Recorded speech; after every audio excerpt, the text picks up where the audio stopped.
90 minutes business continue en direct du salon Global Industrie et nous allons accueillir nos prochains invités parce que nous allons parler du concours Golden Tech avec Guy Fagès, le responsable de ce concours mis en place tout au long de ce salon Global Industrie. Nous sommes également avec Vincent Jonot, vice-président de Siemens France, directeur de la Business Unit Industrie. Les Golden Tech, qu'est-ce que c'est? Guy Fagès. Guy Fage, pardon, responsable Golden Tech pour Global Industrie. Parlez-nous de ces Golden Tech. C'est un concours mis en place au Global Industrie. Dites-nous ce que c'est.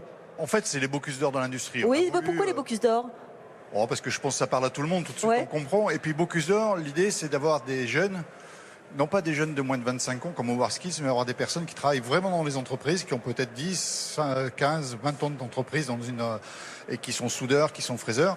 Donc Bocuse d'Or, en fait, c'est les chefs. Et c'est les chefs qui montrent, qui deviennent les ambassadeurs et qui vont montrer aux jeunes les métiers de demain, l'attractivité des métiers, parce que l'objectif c'est ça de ce concours, c'est l'attractivité des métiers. On montre l'attractivité des métiers, mais ça reste un concours, il faut un peu d'innovation quand même. Alors, c'est un concours où il y a beaucoup d'innovations, notamment, on a par exemple, 14 métiers. Oui, 14 rings. Voilà, 14 rings, ce qu'on appelle des rings, parce que c'est quand même une compétition où on a des compétitions de 2 heures à 3 heures par candidat. Par exemple, on parlait de nouveauté, on est en soudage, donc on aura le meilleur soudeur de France, mais il va souder avec un Kobo. C'est-à-dire que c'est quelque chose qui se fait très rarement, mais donc il a été formé en amont et ils vont faire cette compétition là-dessus. Donc on utilise aussi les nouvelles technologies dans ces métiers, mais qui sont des métiers qui existent certains depuis longtemps, et puis d'autres qui sont 4.0. C'est la modernisation un petit peu de l'industrie à travers ce Golden Tech. Le thème de cette année, c'est l'hydrogène. Tout à fait. Alors en fait, on essaie de donner du sens un petit peu à toutes ces compétitions, et un fil conducteur, si on peut dire. Donc c'est la voiture à hydrogène, en fait. Tous les sujets, tous les 14 métiers, les 14 rings mis en compétition ont tous un sujet sur l'hydrogène. Vincent Jonot, vous êtes vice-président de Siemens France, directeur de la Business Unit Digital Industrie. En quoi c'est important de montrer encore aujourd'hui ce que c'est que les métiers de l'industrie, ces 14 métiers, ce concours Golden Tech, en quoi il est important? Je pense que c'est un élément majeur dans la réindustrialisation de la France. C'est-à-dire que déjà, depuis quelques années, il y a eu énormément de boulot qui a été fait et on est passé d'une étape où l'industrie française déclinait, et par la baisse des taxes de production, par la modernisation, par la digitalisation, on a une industrie qui s'est stabilisée, qui repart. L'année passée, on a créé 170 sites de production nouveaux, et on les crée grâce au digital, grâce aux baisses de taxes de production, c'est exceptionnel. Et ça, c'est vraiment quelque chose d'important. Alors, après, une fois qu'on a les sites de production, il faut les hommes. Oui. Et l'industrie, c'est environ 12%, 12-13% du PIB. Plus les services, on est à 25% du PIB. Clairement, au niveau du chômage en France, l'industrie est un élément majeur. L'industrie marche bien, 25% du PIB marche bien, on recrute. Mais il faut trouver les hommes. Et là, les Golden Tech, c'est un concours fabuleux qui met en avant l'industrie, l'attractivité des métiers. Et c'est un métier fabuleux. D'abord, les niveaux de salaire sont relativement élevé. C'est important, on l'a dit tout à l'heure, mais effectivement, il faut en parler de ça. Deuxième point, on se retrouve en région, dans des zones rurales qui sont des fois compliquées en termes d'emploi. Et surtout, mais pour un ingénieur, il n'y a pas mieux. Pourquoi aller dans l'assurance? Pourquoi aller dans la banque? Alors que dans l'industrie, on a absolument toutes les nouvelles technologies, de l'intelligence artificielle, en passant par le métaverse, par toutes les technologies du digital, c'est exceptionnel. Guy Fage, on a besoin de jeunes pour l'industrie, ou on a aussi besoin de personnes qui auraient envie de se reconvertir. Est-ce que c'est possible de se reconvertir dans l'industrie? Alors vous touchez vraiment, vous donnez presque une réponse, parce que sur les Golden Tech, il y a une dernière étape qu'on a appelée la compétition métier 4.0, où tous les candidats, quel que soit le métier, vont venir sur cet espace, faire un quiz et répondre à la question en fait, de base, comment vous voyez votre métier demain, comment vous voyez évoluer votre métier. Donc qu'il soit soudeur, concepteur, automaticien, data manager, il va passer sur cet espace-là, et il va donner sa vision. Comment il voit son métier demain. Il faut que chaque personne qui travaille dans une entreprise se dise comment mon métier va évoluer. Avec la digitalisation, forcément, il va évoluer. comment ils voient cette progression. Ça, c'est très important. Mais Vincent Genot, c'est une problématique qui se pose dans tous les secteurs. Toute l'économie est en mutation. On pense l'économie d'aujourd'hui, mais ces mêmes personnes travailleront dans 10 ans. Et l'industrie, par exemple, n'aura rien à voir avec ce qu'on fait aujourd'hui. L'industrie est vraiment en pleine mutation. On a les problèmes énergétiques, on a les problèmes de décarbonation, on a toutes les technologies du 4.0. Donc oui, effectivement, il faut qu'on aide déjà l'intégralité des gens qui travaillent dans l'industrie à passer dans le digital. Ceux qui sont déjà là, effectivement. Et à basculer dans ces nouvelles technologies. Ça doit être une bascule souple, facile, transparente. Pour ça, au niveau du GIMELEC, qui est le syndicat du 4.0, dont j'ai la présidence industrie, on a créé, je vais faire un peu de pub, un petit site qui s'appelle industrie40.fr, qui regarde l'industrie du point de vue de l'opérateur. C'est-à-dire que si on prend un opérateur machine-outil, comment peut-il basculer dans les technologies du 4.0 ? Donc ça, c'est la rétention déjà. Garder les experts qui ont en plus un vrai savoir-faire métier. Et puis effectivement, il va falloir attirer les jeunes. Et là, il y a un vrai travail à faire. Les Golden Tech sont un élément majeur pour nous. Ouais. C'est pour ça qu'on y contribue avec grand plaisir. Et puis, effectivement, petit à petit, toutes ces rénovations d'usines, ces nouveaux sites de production rendent l'industrie passionnante. Et c'est ça qui est intéressant, effectivement, Guy Fage. Aujourd'hui, il y a 14 métiers présentés sur ces Golden Tech. L'année prochaine, il y en aura presque une vingtaine.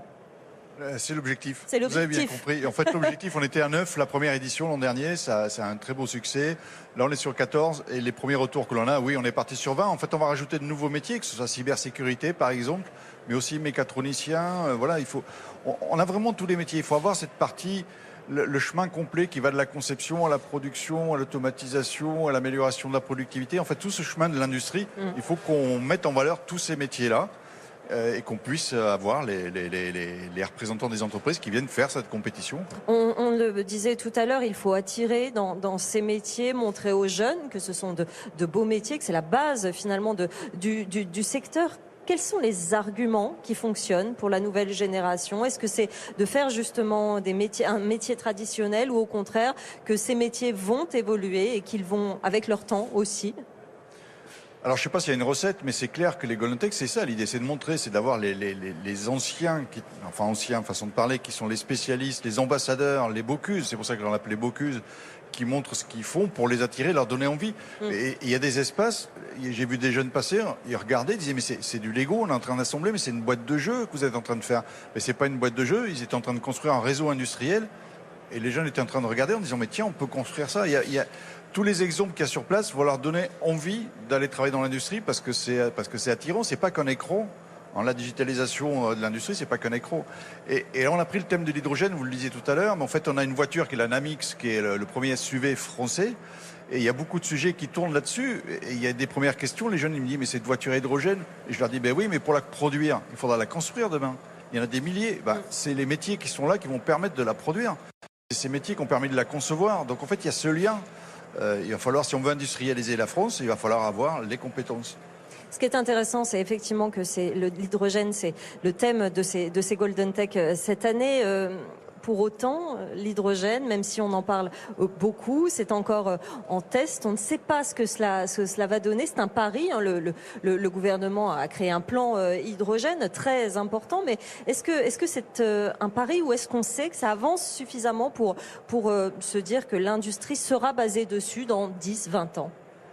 Alors ça, c'est une question, je serais un joker si j'en avais un.